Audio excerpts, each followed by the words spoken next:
What's up, guys? I'm J-Man. And I'm TheNorm, and we are the Underraters. In this show, we talk about movies in particular that we think are either underappreciated or way overhyped. And keep in mind, this is our personal opinion, so don't get mad if you don't agree with anything we say. So, what's on the docket for today? What's the one movie based on a book series about a lead heroine that has tweens everywhere going nuts over? We're not doing Twilight, are we? No. Thank you. We're doing Hunger Games. Oh, f*** you!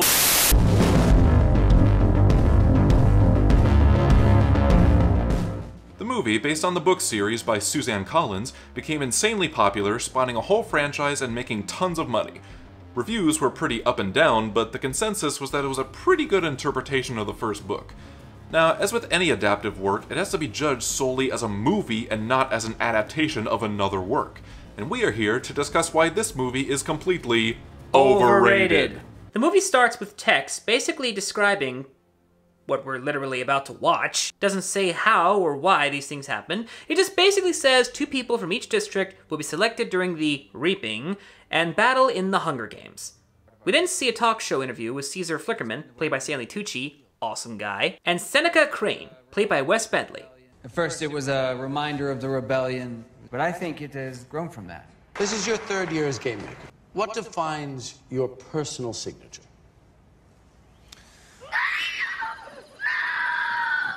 Huh. Okay.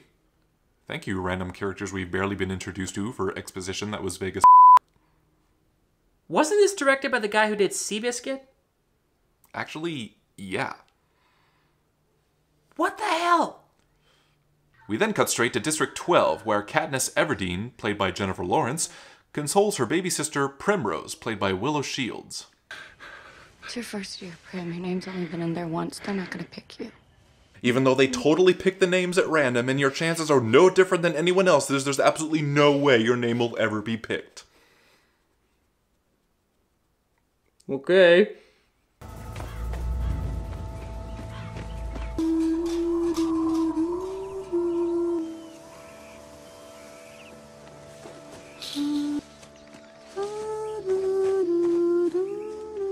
Okay, I'm sorry, but before we go any further, I have to ask this little question. Yeah, what's that? What the hell kind of a setting does this movie take place in? Oh, that's easy.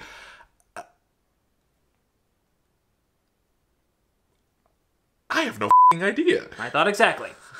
They never tell us when it takes place or give us any kind of setup. It just kind of drops us into the story without showing us anything. Yeah, you may have noticed that, but the movie doesn't exactly do any kind of job establishing its own world. In fact, the only info we get in the movie is from the passable exposition from the news broadcast that we see, which anyone who's ever written a screenplay would tell you is the laziest way to give the audience exposition. So, Katniss goes hunting in the forest, and she meets up with her friend Gale, played by Liam Hemsworth. You know, the guy who doesn't play Thor. They talk about running away, and then share some bread. And this is literally the only scene in the whole movie they have together. Can't you just see that future romance blooming? Katniss goes to the market and finds a Mockingjay pin, unsubtle wink, and the owner decides to just give it to her because Katniss. Later she gives it to Prim for good luck. They then proceed to the ceremonies for the reaping, where we meet Effie Trinket, played by Elizabeth Banks. Welcome, welcome, welcome. Happy Hunger Games. May the odds be ever in your favor. The time has come for us to select one courageous young man and woman for the honor of representing District 12 in the 74th Annual Hunger Games. You know, I do love Elizabeth Banks. She is a fine actress. Yeah. But, dear God, is she overdoing it here? And believe me, I get the idea they were going for. She and the rest of the higher-ups are basically being parodies of overly rich snobs, with a little bit of classic French aristocrat influence thrown in for good measure, who are using the people they consider lower than them. But it just comes off as cringy. Incredibly. Now, before we begin, we have a very special film from the capital. Terrible war. Widows, orphans. This was the uprising that rocked our land. Oh, now they choose to set up the story. In a film reel basically telling them stuff they should already know, but the audience doesn't know, so it's okay. Except it's not!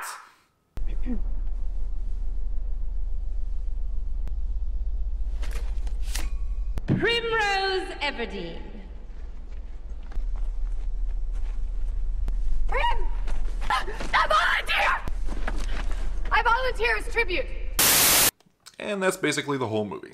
What are you talking about? That was only the first 15 minutes. Oh, I know, but when you really look at it, in the scheme of things, the rest is really just filler. Because you see, Katniss already accomplished any kind of goal she might have had in this movie, which is to save her sister. After that, there really isn't any more personal stakes at risk. She literally just gets dragged from plot point to plot point, and we're left there just to watch. There really isn't anything left to accomplish other than survive the games, which is really not a good enough reason for us to be invested. To make things worse, she acts like she doesn't even want to be there the whole time anyway, which immediately robs it of any kind of emotional hook. Well, even so, this is a review show, and we are getting paid for it, so I might as well keep going. We're not getting paid to do that. I said keep going! Okay. Where were you hiding that? Oh, you don't want to know. So a boy is then drawn, and it's Peeta Mellark, played by Josh Hutcherson. Later, she says goodbye to Prim and her mother, and Prim gives her back the pin. Then she says goodbye to Gale for 10 seconds, and yada yada yada. So they're taken to the train, where they meet Haymitch, a former contestant of the Hunger Games, played by Woody Harrelson.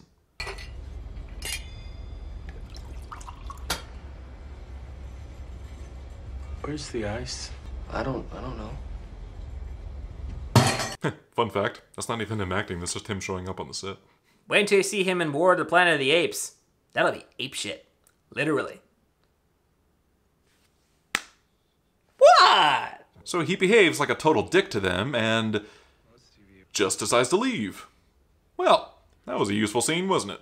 Yeah, you may not have noticed, but the pacing in this movie is a little weird, to say the least.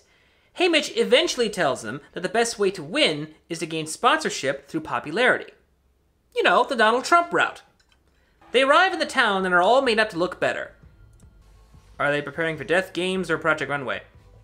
She then meets her stylist, Sina, played by Lenny Kravitz. Did they explain about trying to get sponsors? Yeah, but I'm not very good at making friends. We'll see. I just think somebody that brave shouldn't be dressed up in some stupid costume, now should they? I hope not. You know, it's the weirdest thing, but I'm actually kind of getting a romantic vibe from these two. I know! It's actually very watchable! I mean, yeah, she technically has 2 forced love interests to choose from, but honestly, she's got better chemistry with Cinna. And ironically, he's only a side character, but he is way more well-developed than Tweedledee and Tweedledum here. Really? So they all go on display for the tribute parade.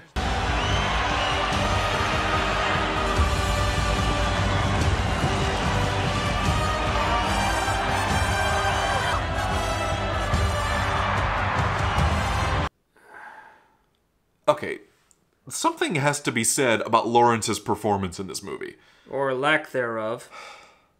You see, in our After Earth review, we said that Cypher Rage's blandness was because he's a career soldier who suppressed his own emotions to conquer his own fears, so in that case, it's understandable. Here, we don't really know why that for 90% of the movie, she just seems so listless. Now, the idea is, in the book, she had family issues, which made her want to suppress her emotions so she wouldn't show them, which we would totally buy. Problem is, in the movie, they never mention that whatsoever, which leads us to another problem with the movie. It not only requires, but demands that we have read or be familiar with the book, which, in our opinion, is not fair. If we wanted to see a true adaptation of the book, we'd read the damn book. Stop making it a prerequisite to be familiar with one thing to understand another. The word here is adaptation. Adapt the story. Don't abridge the story. The president, played by Donald Sutherland, addresses everyone with his rousing speech. Tributes, we welcome you. We salute your courage and your sacrifice. And we wish you happy Hunger Games. And may the odds be ever in your favor. And that's it. That's all I got. Man, I should hire a writer. So they're congratulated by their team and are taken to their bedrooms for the night. You know, for being contestants in what is essentially a death match for poor people, they sure are getting a star treatment, aren't they? Oh yeah. The next day, they begin their training sessions. Where's my knife? Huh? I put my knife right there. Where's your knife? You little punk me. Just sitting here. I'll finish you right now, kid, huh? Oh, good thing she chose to look up in that particular direction. It's almost like she knows she's in a movie. My father buys her squirrels. He says she hits him right in the eye every time. Peter's strong. What? He can throw a 100-pound sack of flour right over his head. I've seen it. But you might have a better chance of winning if somebody comes after you with a knife. I have no chance of winning. None. All right? Damn it, you're the star of this movie, not me! Later, Peter shows off his camouflage skills. I used to decorate the cakes down at the bakery. So naturally, you're an expert painter. Wait. I'll show you. Wow, it looks nothing alike. They're later brought in for evaluation. Hey, Katniss. Shoot straight. As opposed to, you know, shooting askew. Seriously, what the hell kind of advice is that? She makes her first shot, and it's a miss. She makes her second shot, but it goes unnoticed. So she decides to make a third shot, and... Thank you for your consideration. Thank you for your cooperation. Good night. The scores are revealed, and Katniss receives quite the promising one. Katniss Everdeen, with a score of 11. Seneca Crane meets up with the president to discuss Katniss's score. Why do you think we have a winner?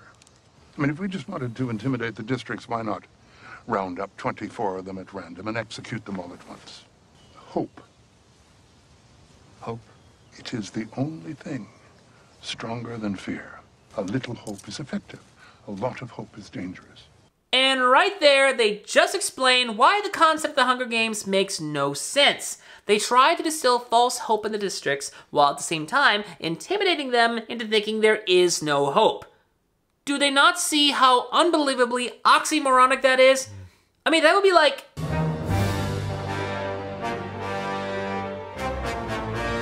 We have them rounded up, just waiting on the order.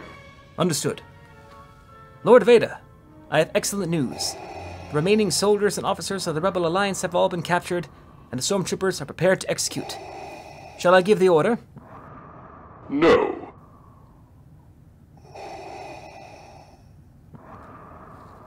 I'm sorry, what?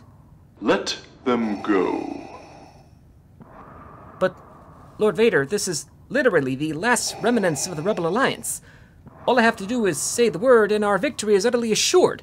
Why will we not go through with this? Hope. Hope? It is the only thing stronger than fear. If there is some semblance of hope in the galaxy, we may better control the people within. With all due respect, Lord Vader, our entire operation is predicated upon absolute and unquestionable dominance over the whole galaxy. So isn't what you're proposing here counterproductive to our end goal? Silence. I find your abundance of reasonable logic disturbing. So the tributes are then interviewed on TV.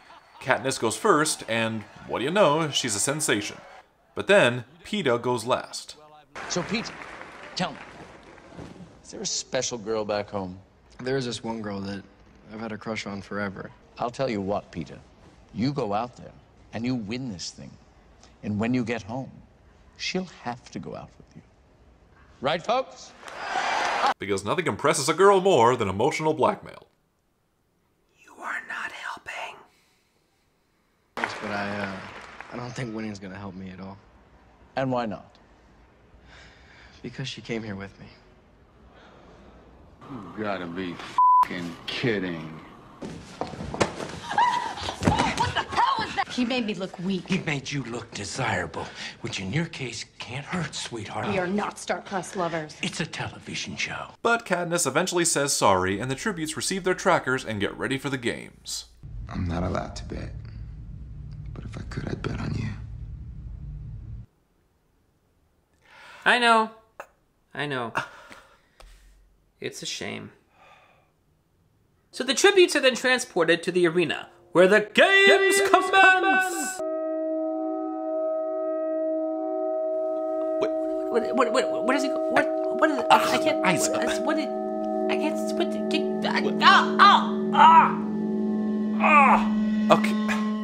Seriously, why do all these action movies have to have such horrible shaky cam? Oh, my head hurts as I'm trying to see who's winning or losing. I mean, what are these camera guys possibly thinking?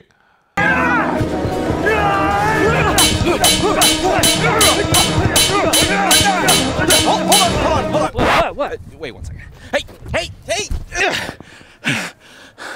Could you please hold the camera still for 1 minute? You're gonna give the audience a headache. Oh, but it adds tension to the scene. No! You're just gonna make them nauseous, so please, stop it! Okay. Sorry about that. That's all right.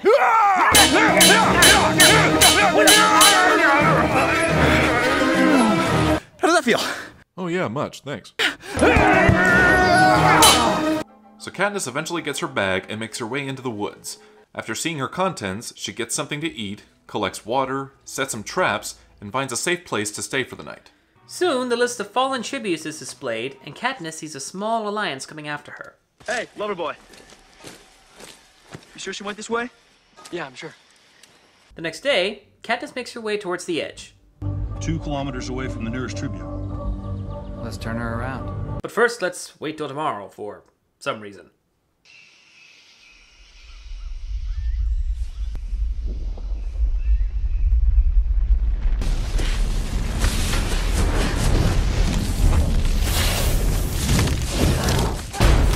Okay, what the hell are they doing?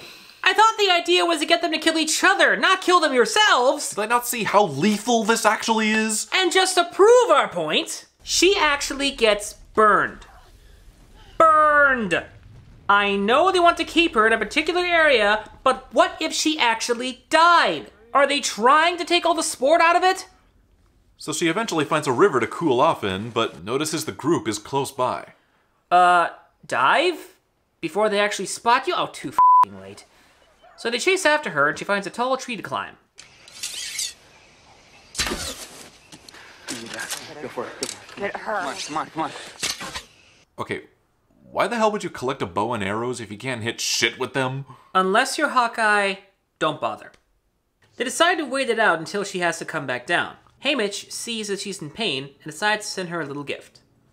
The next morning, she wakes up completely healed, and Rue gives her a little tip. For those of you who don't know, tracker jackers are genetically engineered wasps whose venom causes searing pain, powerful hallucinations, and, in extreme cases, death. Katniss saws off the nest and gets stung a couple times herself. Luckily, she manages to get the group away from her, but starts tripping out.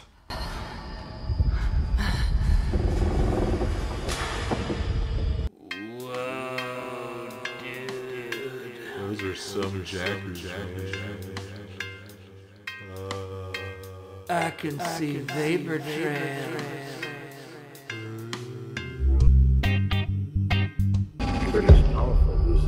Man, I swear, Stanley Tucci's smile is so creepy he could be in a toothpaste commercial. That's absolutely right! You too can have a smile that's both physically exhausting and emotionally compromising. Make those pearly whites flicker with Flickerman toothpaste. Use it, and your hair will look like this. And then we start to see this weird flashback.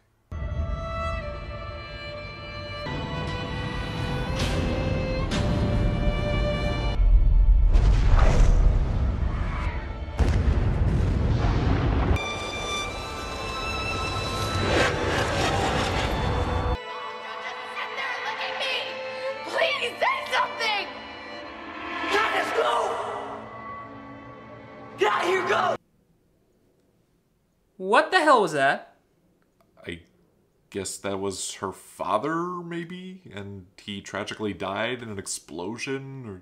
Oh, right, we should have read the book before we saw this. Oh, Right? yeah, of course, yeah. Mm-hmm. So Katniss wakes up and starts bonding with Rue, who's taken care of her for the past couple of days.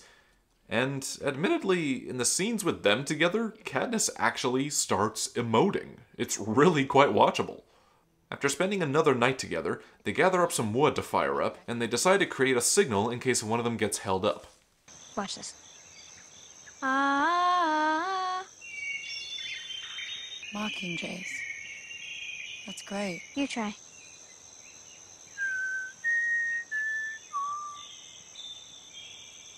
If we hear that, it means we're okay, and we'll be back real soon. We're gonna be okay.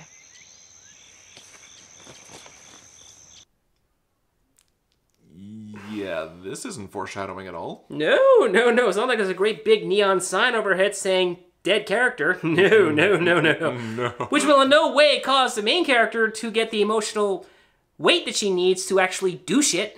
Yeah. Because that would be the oldest cliche ever. I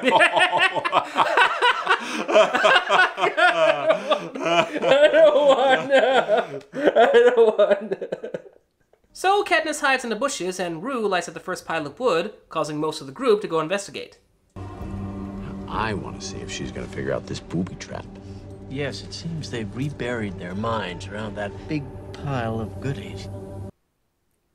What is this, the Exposition News Network or something? And have you also noticed that they only seem to be talking about her and not anyone else in the games? It's almost like they know they're in a movie and that she's the main heroine. Wait, was that my line? Was that your... yeah, that was it. Okay. Making sure.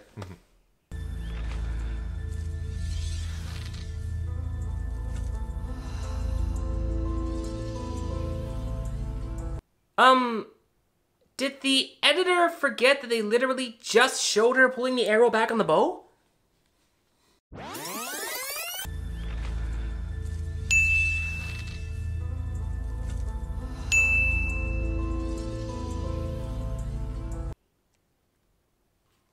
It's almost like they couldn't decide which shot to use, so they just said, you know what? Use both. Memo to aspiring editors. You're supposed to cut on the action, not two versions of the action. Duh. So Katniss fires her first shot, and it's a miss. Yeah, didn't PETA say that she could shoot a squirrel straight in the eye? How come it takes this girl 2 shots to hit anything? Katniss fires her second shot and makes the apples fall, causing the whole fort to get blowed up. She runs back to the trees and sends out a signal, but gets no response. She sees the last pile of wood is not lit, and hears Rue calling out. So she runs and discovers Rue caught in a net. It's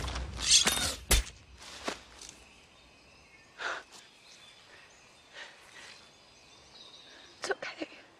You're okay. You're okay. Did you blow up the food?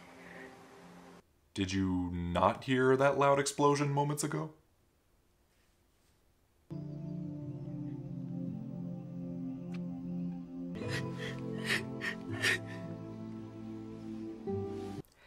Now, this is a moment where Lawrence really does a good performance here. We really got to commend her for that. Yeah.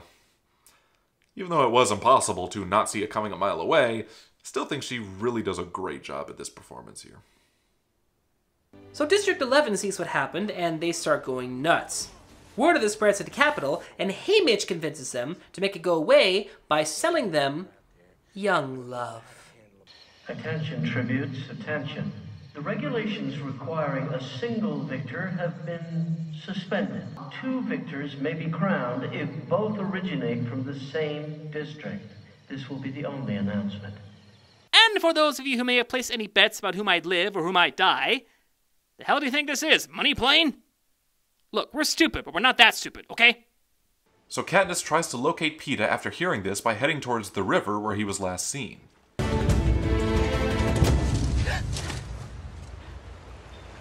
Oh my God, PETA!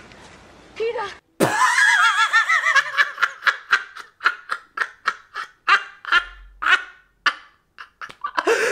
Why didn't you go on an episode of Cake Boss?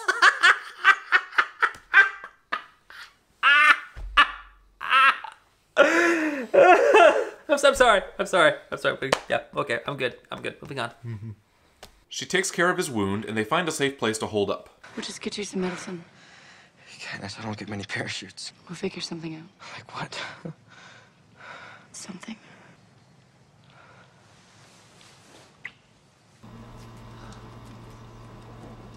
Aw, my point in this movie is seeming even more pointless. So they get another parachute of soup this time, and Peeta starts reminiscing about when they were young and how he used to watch her all the time. Kinda creepy, actually. The next day, they hear another announcement.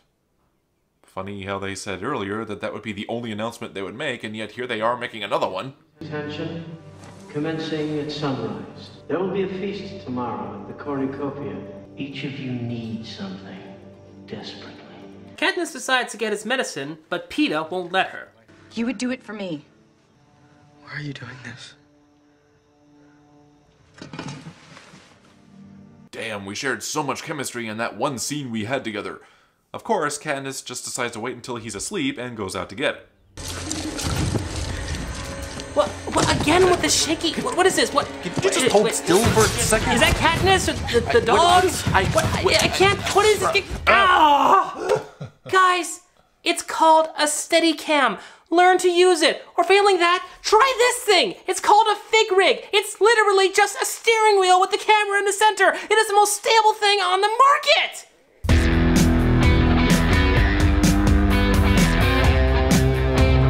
Thankfully, Katniss is saved by the other guy from Rue's district. She goes back to Peeta and tends to his wounds. The next day, they decide to go hunting separately when Katniss hears the cannon. Peeta is still okay, but discovers the red-haired girl is dead from poison berries. The gamers decide to release the demon dogs from Ghostbusters as the big finale. Again, why have them all hunt and kill each other if you're just going to aid in killing them all anyway? Kinda counterproductive, don't you think? The dogs chase him away back towards the statue thingy, and they narrowly escape them. But Cato, no, not that Cato, is right up there with them. Katniss shoots him right in the hand, and Peeta sends him straight to the dogs. The previous revision, allowing for 2 victors from the same district, has been revoked. Only 1 victor may be crowned. Make up your damn minds! Peeta decides to give it to her, but she won't do it. So they decide to go out together by suicide. Stop! Ladies and gentlemen, may I present the winners of the 74th Annual Hunger Games. You really have no idea how you're running this thing, do you? No, I'm afraid not. We've probably just outed ourselves as bad at judging games, haven't we? Yes, you did. So they're picked up from the arena, and Haymitch tells her they're not happy with her. They staged a whole fake lovey-dovey crap between them, of which Peeta probably thinks it's real. And they are crowned for their victory.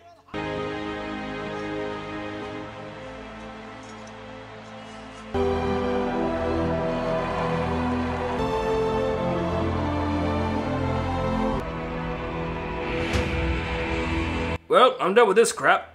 I'm going off to make Assassin's Bullet. Makes more sense than this shit.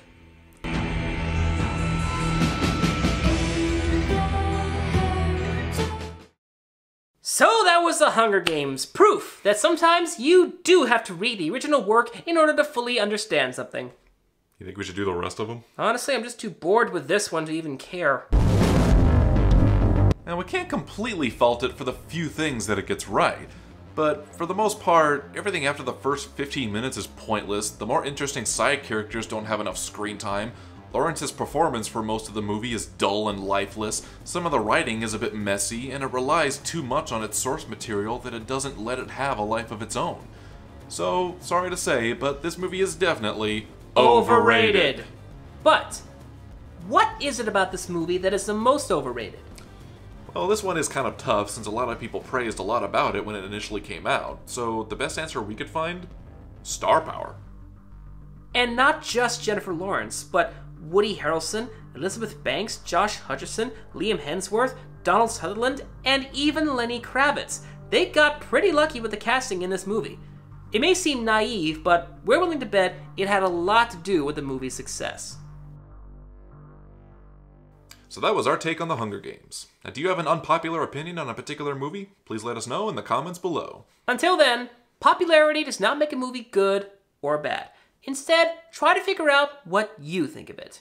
Until next time, we're the Underraters.